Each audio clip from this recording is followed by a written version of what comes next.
Welcome back to Kermode Uncut. One of the weird things about being a film critic is that you get sent strange stuff in the post to promote movies. Over the years, you get used to the fact that really odd, unexpected stuff turns up in the post. I mean, this, for example, how long ago? Look, this is a Once Upon a Time in America clock. I mean, I don't particularly like Once Upon a Time in America, and as far as I can tell, the clock's never actually worked. But there we go, Once Upon a Time in America clock. This, from years back, I think this must have been to do with the video release of zombie flesh eaters. You used to be able to press a button and it would do this, and I think there was a logo, but that's, I mean, as you can see, it's all kind of, you know, it's falling apart. I got sent these. It was a special pair of 3D glasses. I was told it was going to improve my 3D experience. And they're very nice. Although sadly, when they arrived, one of the lenses had actually fallen out. And I have to say, it did improve the 3D experience enormously. Anyway, you may have seen the last few days, a news story broke about some outraged reactions to some freebies that were sent out in the press for a forthcoming film called A Belfast Story. I haven't seen the film yet, seeing it in a couple of weeks' time. You can find the news story on the BBC News Online service. Chris Hewitt, news editor of Empire magazine, said that he thought that what had been sent out was the most distasteful freebie ever. Here was a quote: "Just been sent the most distasteful freebie ever, a box containing a bag of nails for a nail bomb and a balaclava for the Belfast Story." Genuinely stunned by this. Not quite sure what point whoever sent it is trying to make, but I'm pretty sure it's a moronic one. He went on to say, "I'm not going to see it now. There is such a thing as bad publicity." Now, in response to this, the filmmaker Nathan Todd said that A Belfast Story was about the choice between retribution and reconciliation. The film addresses the issues of a post-conflict Northern Ireland, and the media packs were not meant to offend or upset anybody, but to demonstrate the difficult challenges facing the people and the politicians today. Well, I was away when these were sent out, but I came back to find my own copy of the Belfast Story promotional pack. Let's have a look and see what's actually inside it. So this is what caused all the fuss. Big sort of wooden box. This looks like a wine box, basically. Open it up. Inside we find okay, so there are some CCTV images there. There are a couple of bits of paper on which are scrawled the words justice.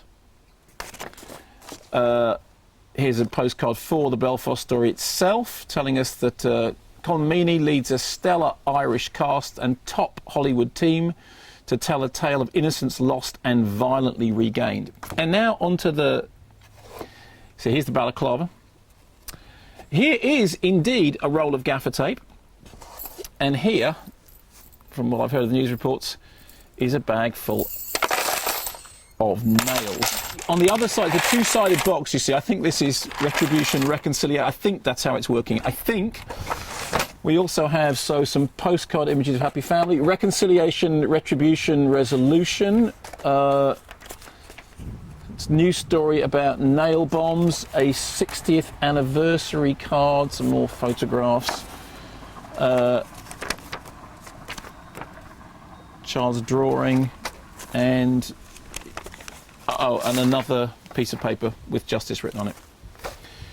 What do you think? Does that raise in your mind the dual issues of reconciliation or retribution? Does it make you think long and hard about the peace process in Northern Ireland, or does it make you think, what an utterly foolhardy and frankly stupid thing to be sending out in the post? See, the thing from my point of view is, I have seen this sort of thing before. Years and years ago, I used to work in the video trade press. I used to work for Video Trade Weekly. There was a Wes Craven film called The Serpent and the Rainbow, and it did kind of okay in cinemas, but no really big deal. But it was coming out on video back then. For those of you who can't remember video, it's the big clunky thing with the wheels that go around before DVD. And they wanted to publicise the arrival of The Serpent and the Rainbow on video. So the video company sent out, and I'm not making this up, sent out live snakes to video reviewers. They sent live snakes in a snake tank that were delivered to the person's place of work or sometimes to their home in a snake tank to advertise The Serpent and the Rainbow. And when you got there, you know, you got to the door, somebody handed over a live snake in a... Now, of course, you can do the maths on this yourself.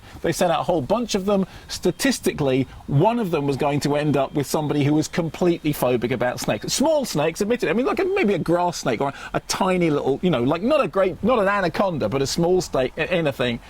People went nuts. Absolutely scandalous. For ages and ages afterwards, news stories. How could anybody have been stupid enough to send out snakes in the post? You've heard of snakes on the plane, now snakes in the post.